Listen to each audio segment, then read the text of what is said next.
Welcome back, guys, to Practical Daily Wisdom, or if you're new, thank you so much for stopping by. I made this video because recently I made a video on treating life like a movie. And the whole theme of that video was basically to say, you just need to surrender and accept what's happening in this reality. And if you do, you'll find peace. And I just called it treating life like a movie. Because when you treat it like a movie, you're not going to question it anymore. Why did they do this? Why did they say that? Why did this happen? Why did that happen? Why did I say this and do that? You're not going to question it anymore. If you viewed it like a movie, that's just what was meant to happen. It's a movie that you've never seen before. And because it's a movie you've never seen before, you don't know what this person is going to do, say, or think next. That's why you can view it as predetermined, but you don't know what's going to happen next. Also, you feel like you've got free will. So what should you do with this feeling of having free will? Freely do what you think and feel you should do. No one's stopping you. Freely make a choice. Freely do what you want. But that's what I'm going to get into later. All your choices are governed by your wants, your desires. And you can't control them. So how freeing is that? It's a paradox. And I hope to answer this question. You'll see it there. They left this comment on that video on treating life like a movie.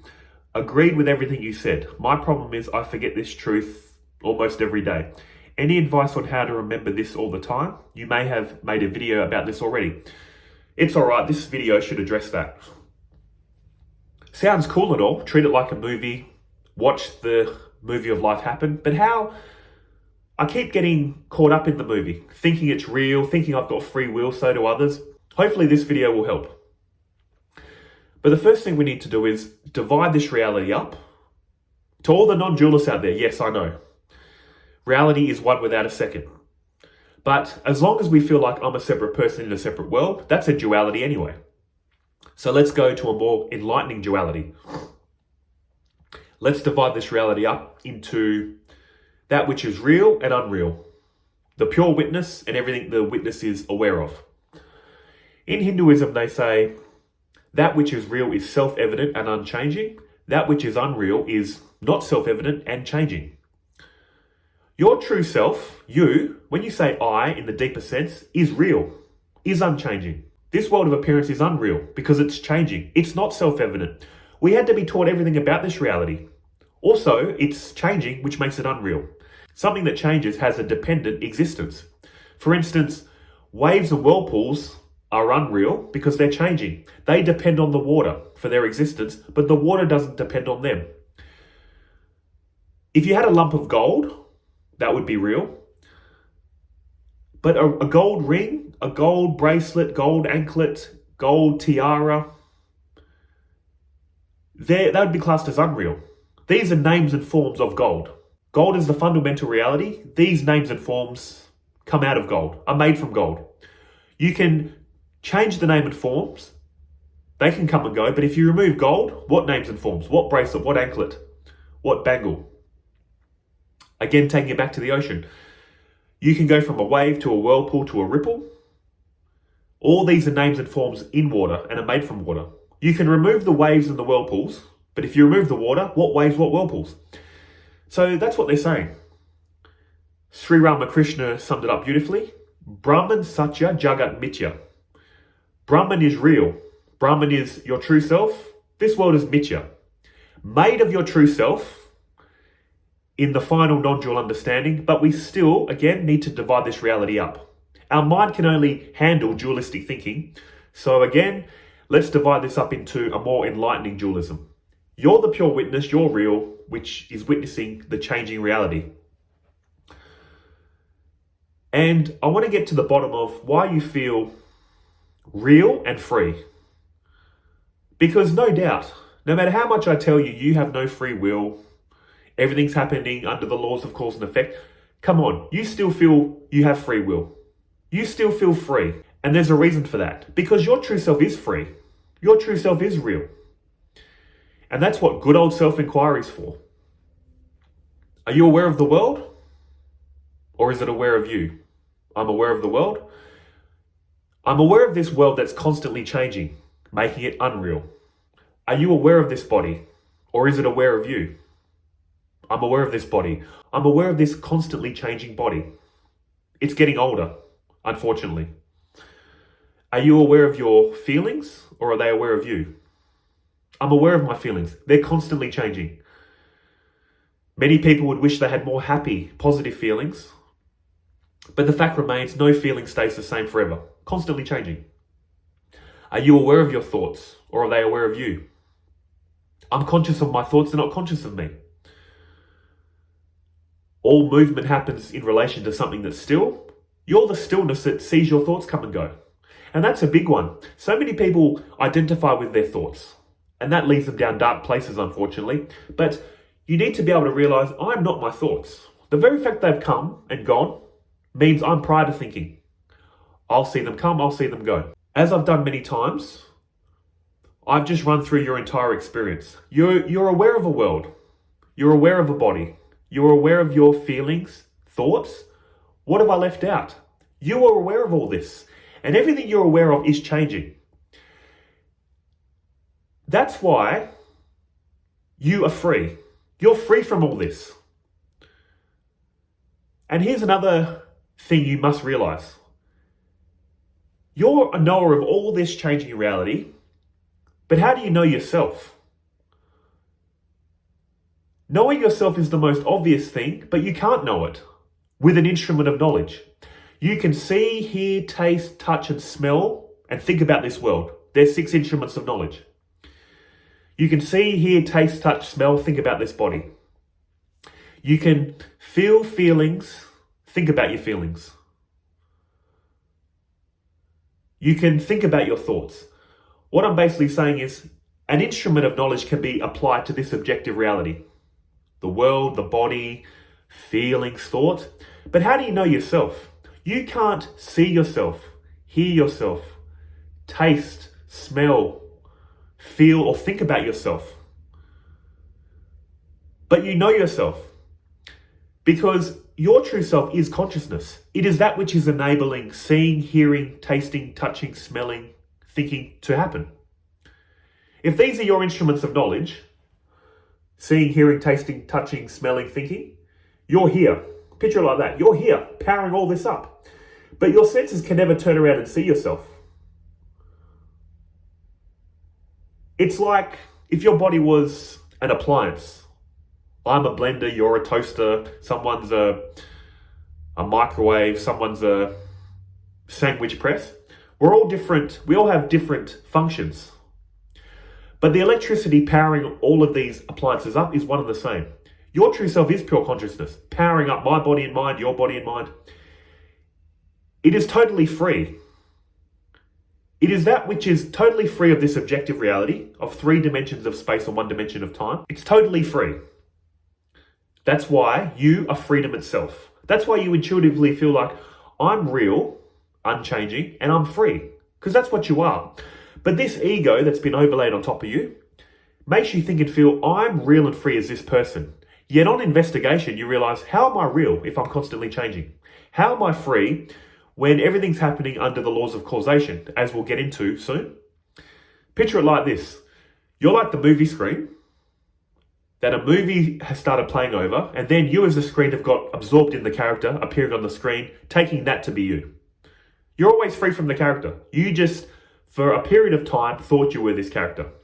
Some people have that feeling and thought throughout their entire life. Others, halfway through the movie, wake up and go, oh, I've always just been the screen, free from the movie while the movie still continues. So again, your true self is real and free. And that's why it ultimately performs no action. One of the recurring themes in the Bhagavad Gita, Krishna is telling Arjuna, this reality is operating under the laws of nature. They call it the 3 modes of material nature, sattva, rajas, and tamas.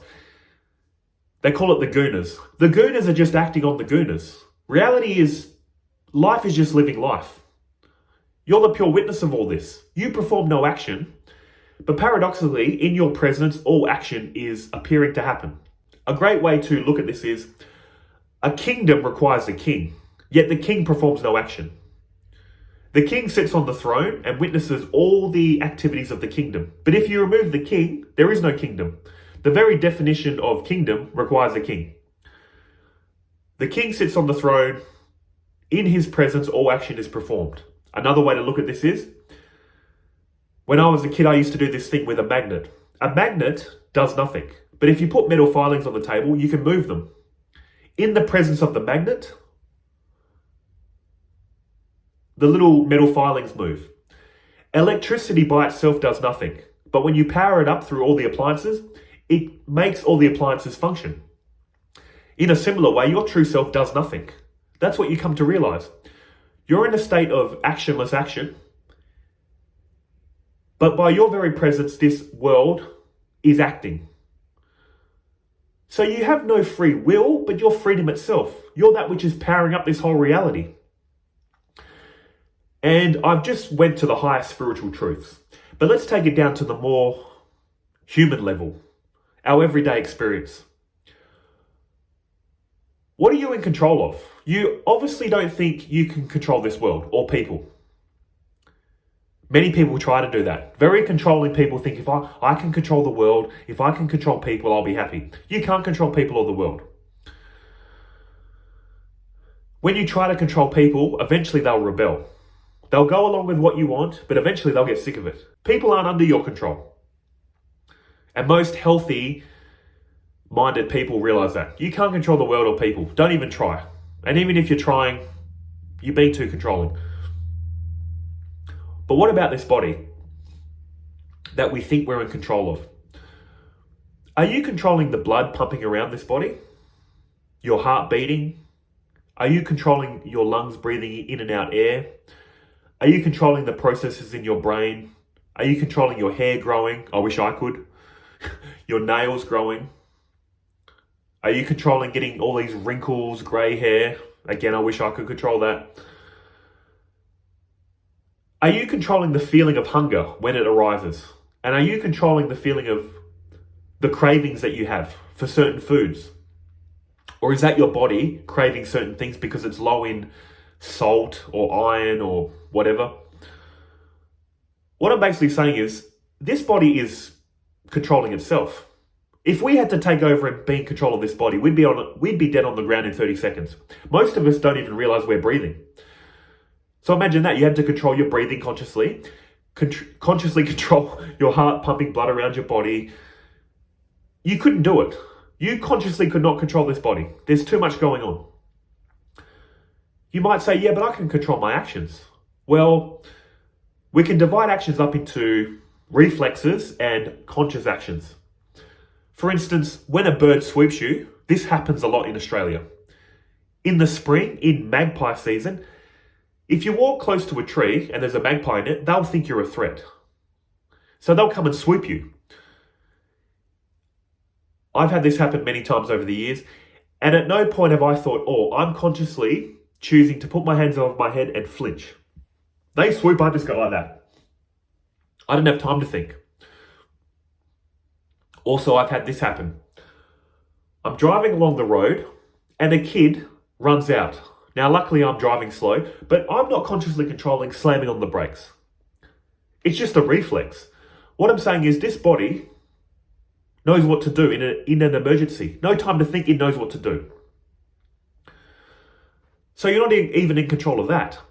Now, here's where we start thinking, I've got control. You think you're consciously choosing your thoughts, or if you don't think you're consciously choosing your thoughts, you feel like, I'm not consciously choosing them, but I'll choose the final thought on which I'll act.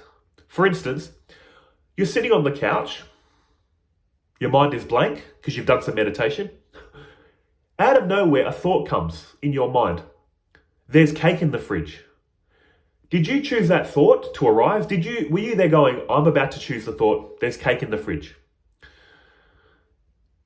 How will this scenario play out? There's several ways. You're sitting there, the thought comes, there's cake in the fridge.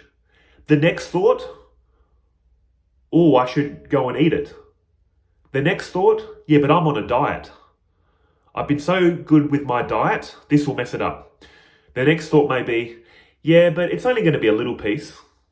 What's the harm? That I call is the decision thought. That's where it stops.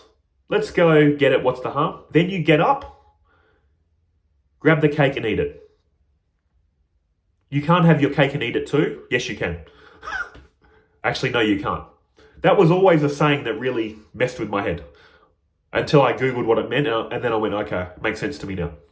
But that's the first option. Sitting on the couch, thought arises, there's cake in the fridge, I'd like a piece, but we're on a diet. Yeah, but a little bit won't hurt. You go up and get the cake. Second scenario, there's cake in the fridge. Yeah, but you're on a diet. You leave it as that. You just sit there. You're very disciplined. The next scenario is you're sitting on the couch. The thought there's cake in the fridge never arises. So you don't have to think. But at any point, did you choose to not think about the cake, then go through this little voting system of yes, no, and then finally landing on the yes thought or finally landing on the no thought? Here's all that's happened. Just say you've eaten the cake. Sitting on the couch, out of nowhere a thought arises, there's cake in the fridge. Next thought, without you choosing, is, but I'm on a diet. Next thought is, without your choosing, yeah, but it's only a little piece and it won't hurt. That's the final thought. No other thought arises to object to that thought. You go up and eat the cake. Then the thought comes, I feel so guilty. I probably didn't need to do that. You know when you feel remorse? That's the ego coming in, claiming that you've done an action and then claiming, I feel so guilty. That's just another thought. I ate the cake. I feel guilty. Why did I do it? Thought. You're not controlling these thoughts. And that's what I was saying. Some people go, yeah, I can't control my thoughts, but I can control if I act on them or not. No, you can't. If you truly could, why aren't you sticking to your diet plan? You've watched videos on meditation and you're like, I'm convinced. Meditation, there's so many health benefits. I'm going to do it. Why aren't you sticking to that? If you could freely control your thoughts and feelings, you would be sticking to everything you put your mind to. I want to meditate. I'm going to do it every day. I want to eat healthy. I want to exercise. Why are you not? Because you can only freely do what you want to do, what you desire to do. And you can't control your wants and desires. And where do our wants and desires come from? They say the causal body in Hinduism. That's where all your habits and tendencies, your vasanas, are stored. That's where all your thoughts are coming from.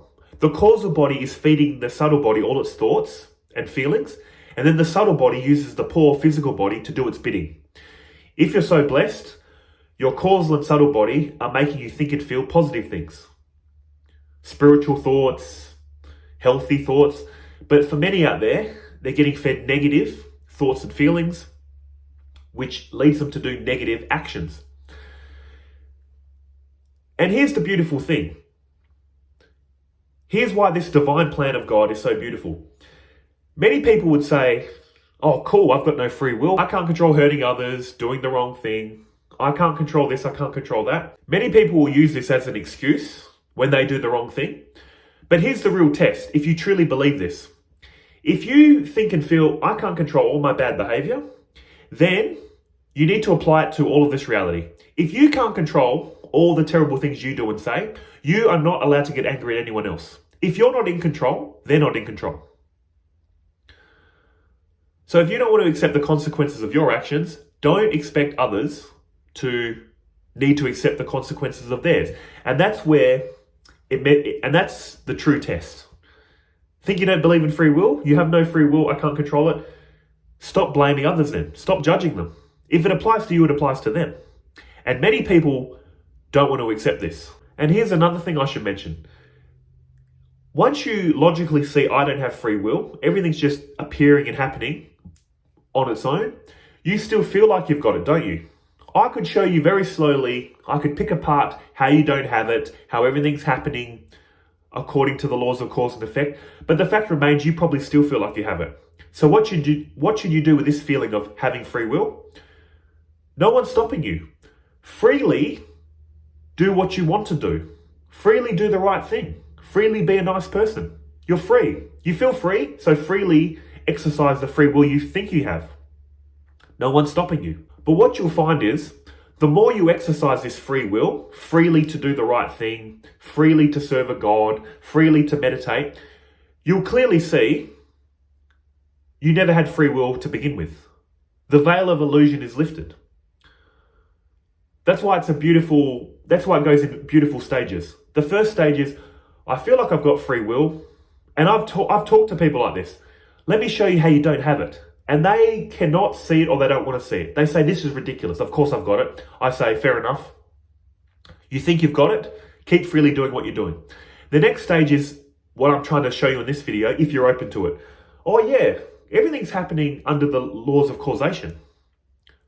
I'm the witness of all this action, but I still feel like I've got it. So you're in a halfway stage. I can see I kind of don't have it, but I still feel like I've got it. What are you meant to do? Freely keep doing the right thing. Freely keep performing all the actions you think and feel you should be doing. As you do this, as this realization goes from the background more and more into the foreground, you realize, I never had any control. The feeling of free will goes away completely. And then you're in the state of what I was trying to mention in that previous video. You'll be treating life like a movie. You're not this person. You're the witness of this person living a life. So when people say, yeah, but I can't control the movie, there's so much suffering in the movie, you can't push pause on it, whatever was said in the last video, you don't have to push pause. You're not this person anyway. This person is a character that you're not. You get such a deep sense of peace and freedom, non-attachment to this person. You're the witness of this person. And here's another beautiful thing. When you do spiritual practice, like I mentioned, self-inquiry, meditation, karma, yoga, devotion, this person that you ultimately realize you're not is going to have such a cruisy, peaceful life. Because spirituality is all about surrender. This ego needs to surrender, needs to accept, needs to stop thinking about me and mine and think about others. So this character in the movie will still continue, but the beautiful thing is you realize your true self has always been free, always been in a state of peace and freedom.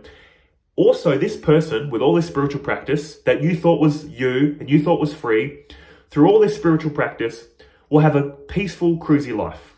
A spiritual life will keep you out of trouble. This world, you know what this world is here for? It's not here for happiness.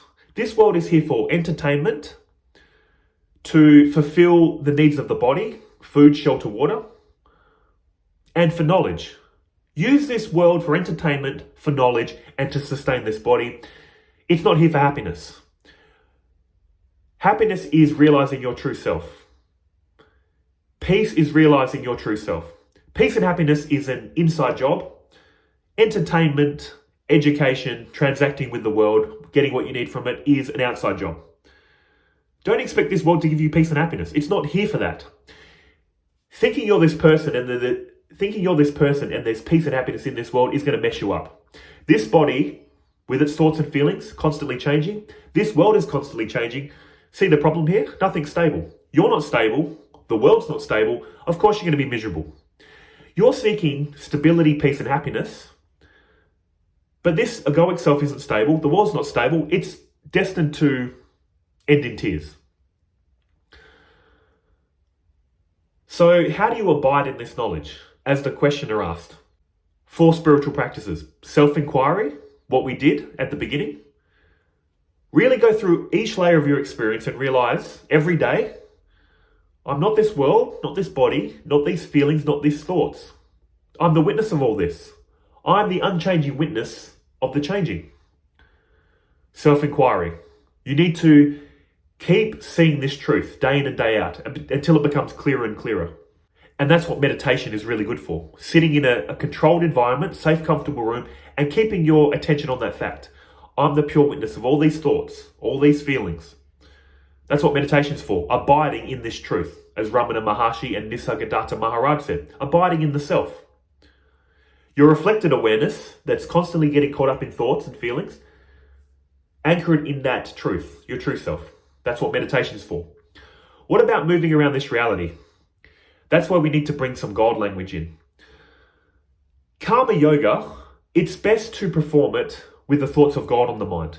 Now, you can believe God as a separate entity that has created this world, or you can believe in God as how they do in Advaita Vedanta. God is conscious existence. There is a conscious existence, a conscious intelligence running through all of reality, making the grass grow, the plants grow, the animals, bugs do their thing, controlling the stars, the moon. There's a conscious intelligence keeping everything in order. So what should you do in the spirit of Karma Yoga? Realize this reality is divinity itself. There isn't one God.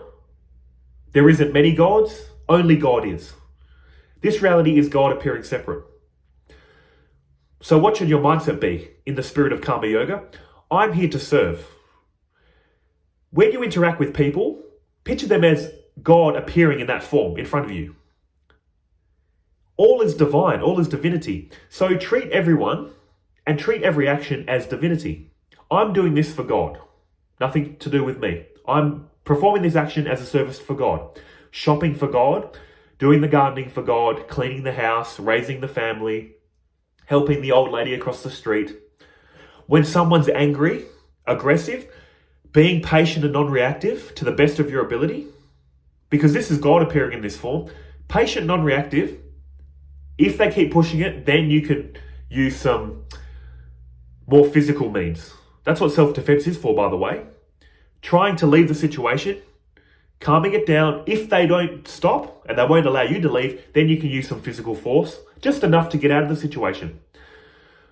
In other words, see this reality as divinity and operate from the root of love. So many misunderstandings happen because we don't listen to each other. We get angry and aggressive too quickly. Patience, non-reactivity, compassion, realizing everyone's just trying to find happiness. Just as you're having a bad day sometimes, and what tips you over the edge? You're having a bad day, someone cuts you off in traffic, or they yell abuse, it makes it worse. So be very mindful as you move through this reality. That's what Karma Yoga is basically saying. See everything as divinity. Perform every activity as a devotion to God. See God in everyone. Doesn't mean you need to be friends with everyone. Sri Ramakrishna said this.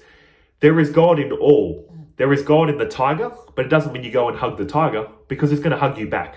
It's not going to end well for you.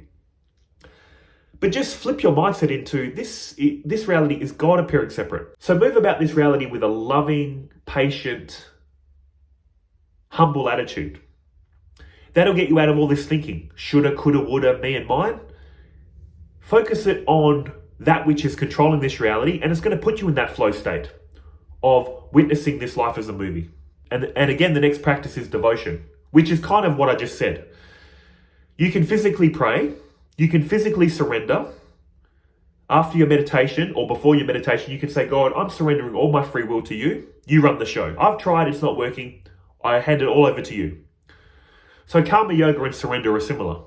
It's just basically getting you out of this thinking of, I'm a person here in a world out there. These people are evil, hateful. I'm separate from them. I have free will. They've got free will. I hate them. 2, I have no free will. This reality is divinity.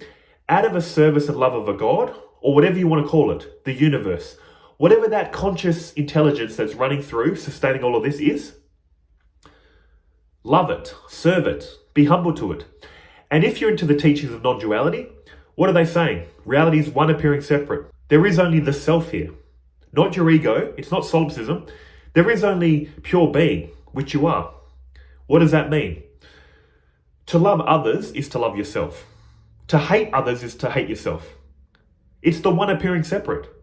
That really needs to dawn on you. If it's the one appearing separate, you are this reality.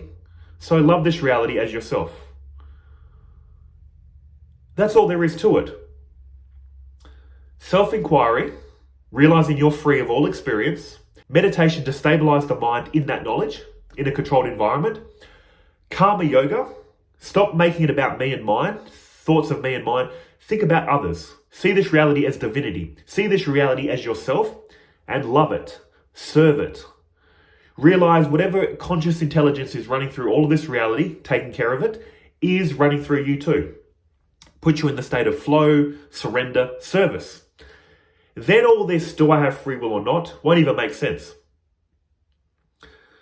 You'll come to the realization, actually, think you've got free will? Do you think you have it? Do you feel like you've got it? You've got it then. If you think and feel you've got it and have it, you do. If you think and feel you don't have it, through all this self-inquiry and realizing you're the pure witness, you don't have it.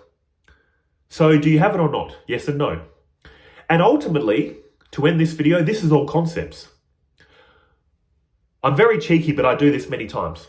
I like to ask animals, dogs and cats, what are your theories on non-duality? What are your theories on free will? They just stare at me, realize I don't have any food to give them, and they walk off.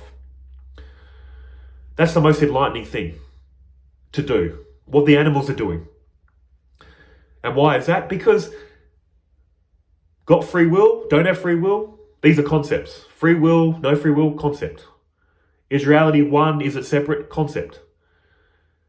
The feeling of existence, knowing you exist, is the only truth you know, that all these thoughts come out of. I'm a person in a world. I have free will. I don't have free will. I'm a solipsist. I'm a religious person. I'm an atheist. All coming out of what you truly are, which is prior to language, yet the fabric all language is made from. That's why the mind can never know this reality. All it can do is surrender to this mystery and miracle. It needs to, the little self-ego needs to surrender to the mystery and miracle of the true self.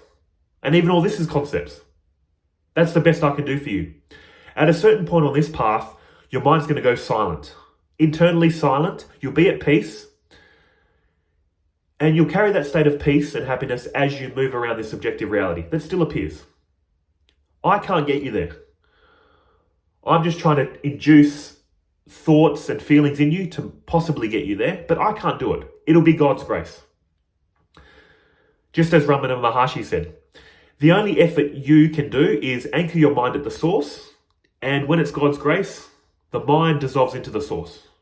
You can't do the dissolving. And all we're left with is me making a video and you watching it, and I hope it's been informative and entertaining. That's it. See ya.